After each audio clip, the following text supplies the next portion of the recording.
Ladies, Lisa Shaw here with LisaShawCares.com, and thank you for joining me today. If you're new to me, I have the pleasure and privilege of serving women and men through LisaShawCares.com, where we really navigate obstacles and gain fierce clarity by telling ourselves the truth about some of the things that we're dealing with and the difficulties that we're facing, and then really coming up with plans of action strategically, and then implementing those plans of action in order to get to the goals, or to begin to live the dreams, or to fulfill the vision or purpose that we have for our lives. And each one of those are different things. And so I have the pleasure to not just inspire and motivate, which is good, but I love to train, teach, coach, and equip women and men to accomplish those things that are important to them.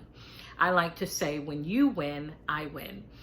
So if you're in need of assistance, come on over to LisaShawCares.com and get in touch with me. I'd love to talk to you about how your needs and my services can work together to help you to win. So today I want to talk to you about a subject that I shared in my hashtag LisaShawCares group on social media, where I have the pleasure to serve 70-something amazing women that are from different backgrounds. It's a very diverse group of leaders, women who work in the marketplace, pastoral leaders, ministry leaders, homemakers, homeschoolers, gardeners, women who have their own speaking businesses, they're authors, influencers and communicators in other ways. They're in the medical field, the educational field, and so on. They own their own businesses. And so I love being able to serve those amazing women. But I wanted to bring this message also to you, excuse me, here on my other social media platforms, so that I could help you. And what we're talking about today is making decisions, right? Making decisions and then beginning to act it out. So making decisions to do things differently, and then really beginning that, because a lot of times we talk a lot about restarting, right? You can always restart. And I agree with that. I believe in that. It's part of what I help people to do, to hit that restart button or that reset button and begin again. We also talk a lot, both in ministry and business, about how to persevere, right? And we all need to know how to persevere through difficulties and challenges and those unforeseen or unexpected circumstances that come up in your personal life, in your business, or on your job, or in your relationships, right? But what we don't always hit on is we make those difficult decisions to do things differently, and we don't talk about how to really begin. We jump ahead into how to persevere. We jump ahead into how to start over, but we really never focus on how to begin. And when I say how to begin, what I'm talking about is really addressing those things that hinder us from beginning. So we're excited, we finally narrowed down whatever the goal is, or whatever the vision is that we have, or whatever purpose God has revealed to us. And where we say that, okay, I know and I'm ready, but then we don't begin.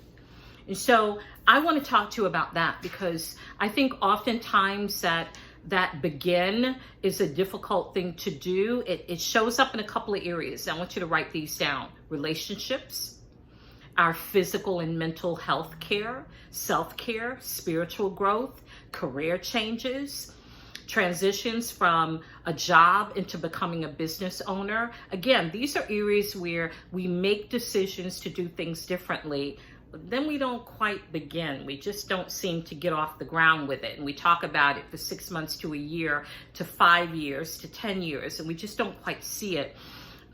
Sometimes life-enhancing goals that impact not just us, but other people. So for instance, improving on what you know currently, so that you can be better in the areas where you have influence, the people that you impact. So improving yourself so that you can help them to be better. Or maybe even writing a book for a specific audience or a specific need. You have it in you, you have a story to tell, you have experiences that God has walked you through, but you just can't seem to get that book started. And so there's a whole list of areas where we make these difficult and sometimes exciting decisions to do things differently, but we just don't begin. So let's talk about some of the reasons why beginning can be so difficult and almost feel impossible at times. So number one, I want you to write these notes down. We know the what and the why, but we don't often know the how. We know the what and the why, but we don't often know the how. It's that how that we get hung up on, right? And so oftentimes, and I do this too as a certified coach, I help people to understand their why, or to transition out of a why into a different why, okay? And so we oftentimes talk about know your why, and that's important to do. It's important to know not just your why, but your what. So what are you doing and why are you doing it, right? And who are you doing it for? But where we can often get stuck and not really launch out or leap forward is we're hung up on that how. Well, I know what I'm supposed to do. I know why I'm supposed to do it, Lisa. I even know who I'm supposed to do it for. But I just don't know how to begin. And oftentimes that is a result of fear, right? It's that little word that has a whole lot of power when we allow it to have power over us, right? And we have that fear of what's going to happen if I do this? How am I going to do it? How is it going to be received? How is it going to get off the ground, right? How will I make time for it? And so as a result of those how questions, if we don't address them, right? If we don't address how are we going to deal with some of the unexpecteds, if we don't address those things, that's when we stand still, right? And we never begin. And so we've got this great goal that we want to reach, or God has given us a powerful vision, something that he has purposed us to do and called us to do. We just don't know how to begin, right? And so that's number one for some of the reasons why beginning is so difficult. Number two, waiting for someone to approve you. In this world of social media, and I put my hand up and say, I support social media. I use it for business and ministry. I use it a little bit for personal. But I am a bit of a techie person. However, in this day and age of social media, there are so many people putting out there what they're doing and how they're doing it. And if you're not careful, you can fall into the trap of, I'm waiting for someone to approve me, to approve what I want to do, to approve my why, to approve my who, to approve my what. And so you start putting your eyes on other people and what they're doing, right? And unless you identify, I think it's important for you to identify who is the someone that you're waiting on to approve you. So if number two is your area of struggle where you're saying, yeah, this is why I just never seem to begin, Lisa, then my question to you is, who are you waiting on to approve you? A friend? A leader? Someone on social media to discover you? What are you waiting for? God's already approved you. And so if you've made the decision to do things differently, to accomplish something, then go ahead and begin. If waiting to be approved or validated has been your problem, then let me tell you, you have been validated and approved by God already. You don't have to wait for someone else's yes for you to get moving. Another area that people often find themselves struggling in after they've made the decision to, they've got the green light going on in their mind, and then the light turns yellow and then red, is because number 3, fear of what you don't know that may happen. Write that down. Fear of what you don't know that may happen. What's critical about that sentence is may happen. Sometimes we're afraid of things that probably will never happen. We're afraid to begin because we're afraid of being rejected. We're afraid of failing. And listen, failure is just feedback anyway as to how to do something differently and how to do it better. Okay, so, but sometimes we get stuck in that, I don't know if this will happen or if that will happen. What if I step out and start my own business? Well, let me just tell you something. Doing your own business is hard work. It is. If you're looking for get rich quick, if you're looking for, hey, my social media, my Instagram, a friend that I follow has 1 million followers and hit it big also on YouTube. Okay, there's exceptions where there are people that happens to, but for the most part, most of us have to work our businesses. Most of us have to show up with integrity and humility and serve the community, right, that God puts in front of us. Not everyone is going to be overnight success, okay? So if that's what you're waiting for, if that's what's hindering you, then let yourself off the hook and just go ahead and do whatever it is that you've made the decision to do, okay? Fear is always going to be there, okay? So do it courageously afraid.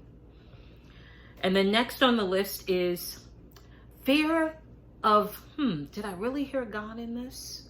Or was it me? Am I stepping out and doing something because God told me to do it? Or is it me?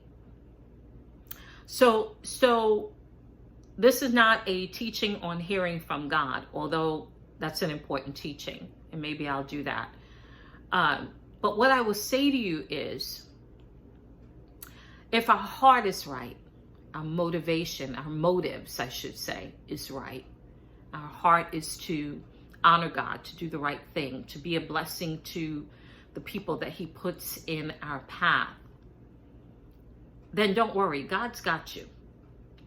Okay? And if you're stepping out and you're doing something and you've prayed on it and you've asked God for wisdom, you've asked Him for insight, you've asked Him if this, if this is something that He has purposed for you to do, then step out on it.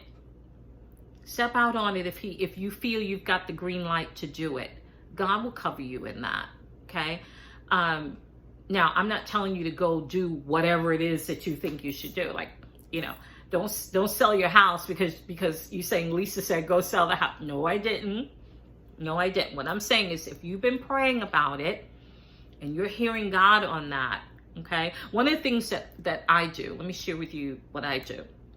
When I have to step out, when I have to make a decision that's going to require me to step out and do something different, I pray about it until I have peace about it. That's just my walk with God. When I have peace about it, then I know that whatever challenges I face, whatever opposition I will face, notice I say I will face, because you will face opposition in this world when you are doing something to be a blessing to other people, whether it's ministry, business, your personal life, relationships, your community, whatever it is. Okay? So when I have peace about it, because I've been praying it through and I've been asking God to grant me wisdom, to guide my steps, to close whatever doors are not from Him and to only open doors that are from Him. When I do that, then I have the opportunity to say, okay, this is something that He definitely is giving me peace about doing. And so then I go forward and I do it, knowing that I will still face opposition. I will still face fear. I wrote a book on fear. No fear, fear will grip you or grow you. And so we have a choice. Fear will come, and we have a choice how we deal with that fear, how we respond to it. Are we going to allow it to grip us, hinder us, make us stagnant, stand still, cripple our dreams and goals and vision? Or are we going to choose to step out by faith and say, you know what? I'm just going to have to override that obstacle with God's help. I'm going to step out and do what I believe he's calling me to do. He will never fail you. And if you step out and it doesn't work out, well, so you just go back to the beginning and you pray about it some more and you let God take you a different direction. But don't view it as failure, even though that's ultimately what we end up doing. We say, oh my gosh, I failed at that. No, failure is really just feedback, how to do something differently and how to do it better. So I want to leave you with this. Sometimes to begin is hard to do because it requires a lot out of us. This is the final one. Oftentimes we make the decision to do things differently, and we're struggling to begin because we haven't counted the cost. We kind of just think that automatically this is just going to be smooth sailing. It's going to work out. I'm obeying God, so I'm going to have the money I need to do it. I'm going to have the people I need to do it. I'm going to have the backing to do it. I'm going to stay healthy and well and never be sick through it. I'm not going to have any financial difficulties through it. Everybody's going to agree. It's going to be amazing and wonderful. Well, that's not real life. And so we have to count the costs. Because there is a cost to saying yes to stepping out and doing something that God has called you to do. There's a cost of the anointing of your life, on your life, which means remaining humble, remaining connected to God in prayer, in the study and application of his word. But it also means a cost of your time, your money, your resources, right? And all of those things come from God anyway. But there is a cost to count. It might be something that's going to require of you to maybe cut back on certain things that you enjoy right now. It might require you to stop doing something that you're currently doing that just doesn't fit with where God's taking you. Or it might require you to begin something that God is requiring of you. An example of that is if we're not taking care of ourselves, but we're saying, God, use me. I'm ready to step out in this particular area, or I'm ready to level up in this area. And then God's saying, but you don't get enough rest.